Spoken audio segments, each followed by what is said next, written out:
Let me begin with what sounds like a very simple question.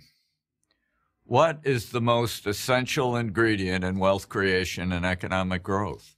Almost everyone would answer money, or having a lot of natural resources.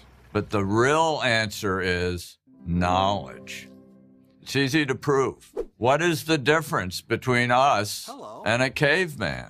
The only difference is that we know a lot more. Biologically, we're the same. The neurons in our brains are the same. The physical world is the same. But our lives are infinitely better. Why? Because of knowledge. You don't have to go back to the caveman to prove this point. You could go back 50 years. New knowledge, say the discovery of penicillin or new algorithms that lead to better search engines, always comes as a surprise. We call these surprises innovation because they are inherently unpredictable. New products burst on the scene seemingly out of nowhere.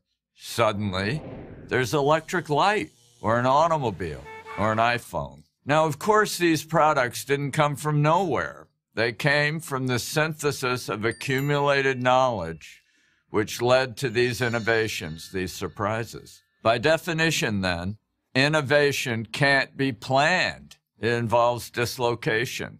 The makers of buggy whips did not have a great future when Henry Ford introduced the first Model T, and it always points to the future. Innovation, new knowledge, leads to not only new products, but new companies and whole new industries. And innovation creates wealth, wealth that is ultimately distributed all through an economy.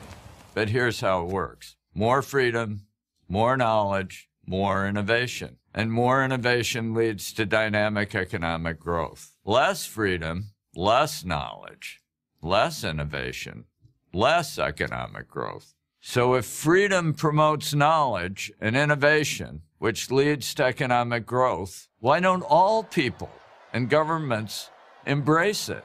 To understand that, we have to return to what I said earlier about innovation being a surprise, being unpredictable. This unpredictability makes many people uncomfortable. Their goal is to eliminate surprise. One finds this in all utopian visions, from communism to socialism, to the belief that through complex insurance packages, bankers could protect themselves from a catastrophic mortgage meltdown. In Europe, with its failing welfare states, and more in the U.S., we see this desire to eliminate surprise in the ever-expanding role played by government.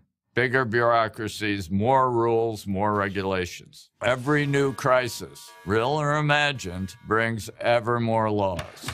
A corrupt energy conglomerate, Enron, implodes in 2001. A year later, the Sarbanes-Oxley Act is passed, adding thousands of new pages of regulations to the Federal Registry. In 2011, the 2,300-page Dodd-Frank Act is written in response to the 2008 financial crisis. It has since grown to more than 8,000 pages. Most of these new regulations simply impede freedom and therefore impede the growth and distribution of knowledge. They divert the entrepreneur's energy and resources away from innovation and toward compliance. They create uncertainty about the future, and they raise the barriers of entry for new entrepreneurs. Ironically, the ones who most benefit from all these regulations are big corporations and their teams of lawyers, lobbyists, and accountants. They're the only ones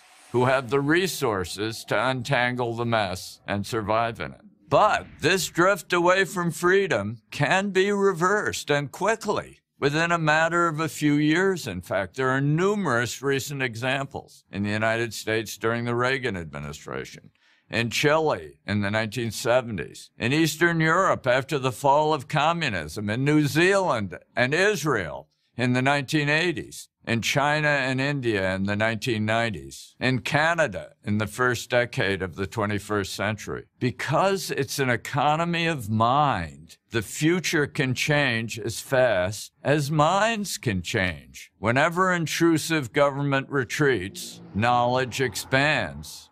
and new prosperity follows. The opportunity for dynamic growth exists not only in the United States, but all over the world, if we're only courageous enough and free enough to seize it.